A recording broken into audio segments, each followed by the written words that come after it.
hey, it says I have low connectivity, but whenever it says that, it's still watching me. So instead of doing something silly, I'm going to go ahead and live. Woohoo! Let's go live. I love it when we have technological difficulties. First thing on the Sunday fun day. Today is Sunday in my neck of the woods. Not sure where it is, where you're watching from. But let's talk about the expression go against the grain and how you use going against the grain to supersize and grow your business. Of course, go against the grain was made famous by William Shakespeare in one of his plays because he is credited with a lot of very famous sayings and many expressions that we use today.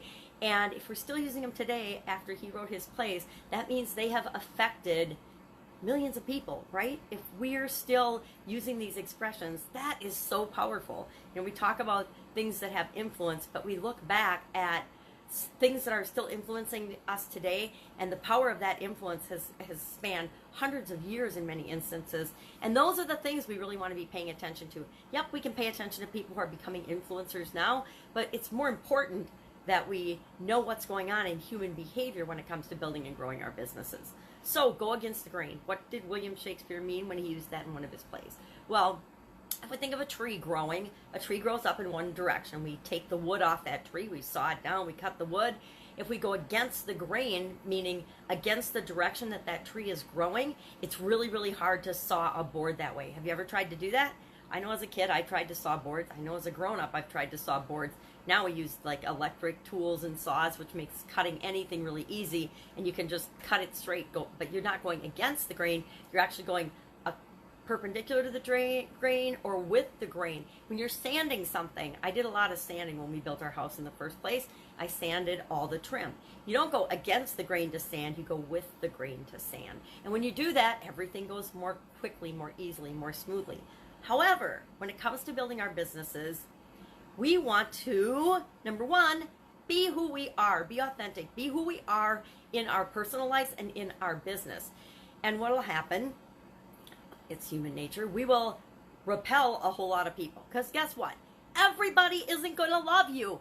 Lots of people hate me. Lots of people think it's ridiculous, including people in my own family, that I show up and talk to people in live format in my pajamas. And I just laugh because I do it on purpose. And those people that get it, understand why I'm doing it, the message I'm trying to send with it, are the people I want to attract. Those that hate it, guess what? Those are the people I want to repel. Those are the people that I annoy the living daylights out of, and I want them to not be a part of my life, because psychologically, if they don't see past the one thing that annoys them, they're never going to be able to deal with my directness as a business coach, as a consultant. They will hate me. And so it's one of my quick and easy ways of separating out the people that are for me and the people that are not for me, the people I want to work with and the people I don't want to work with. And when we're growing up originally in business, we think that we want to attract everyone. Our business is for everybody. Everybody on the planet will love us and should love us. And in school, we believe that we need to be popular and everybody should love us and get along with us. But if you ever hung out with really popular people, they weren't necessarily very happy. Do you know why? Because they were trying to please all of the people all of the time, and they weren't being themselves. And by not being themselves, they were miserable and unhappy. So bottom line, we need to be true to who we are and then attract the people that are right for us. And is that meaning going against the grain? In a lot of instances, yes, because if we're being ourselves, we're not going to attract everybody, and we're going to sort out the people that aren't for us, and those people that won't like us, or they won't care about us one way or the other. But a lot of them, they'll be haters and people that judge and are competitive and are rude and disrespectful and try to stop us from doing what we're doing. But we need to stand up for what we believe in order to attract the people that are right for us.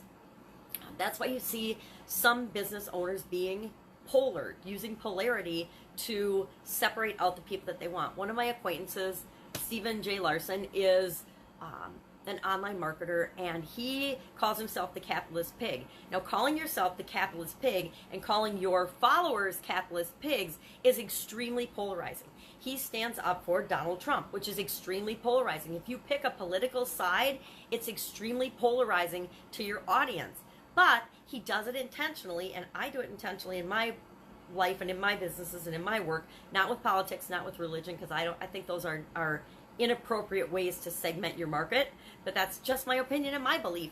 He obviously believes just the opposite. So he uses those things to polarize his audience. Josh Forty is another online marketer who is doing the same thing. He and Julie Stoyan just had, and I didn't watch it, but they just had a like little mini debate about pro and against Donald Trump, because Julie's against Donald Trump.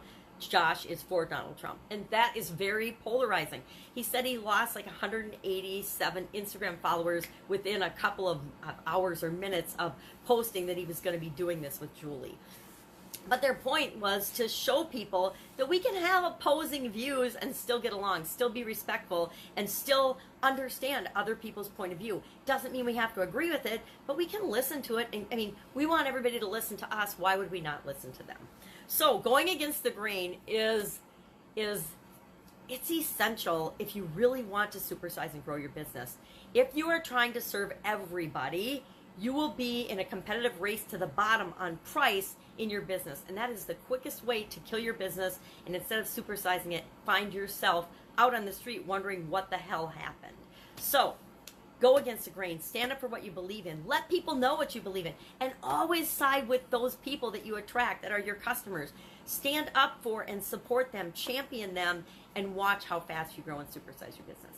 That's it. Have an amazing Sunday, and I will, of course, be with you tomorrow with another interesting idiom, what it means, where it came from, and how you can actually use it to understand human nature and grow and supersize your business to change the world the way you want to impact the world the way you want to impact the world. That's it. Go out, have an amazing day. I'll, of course, be with you tomorrow.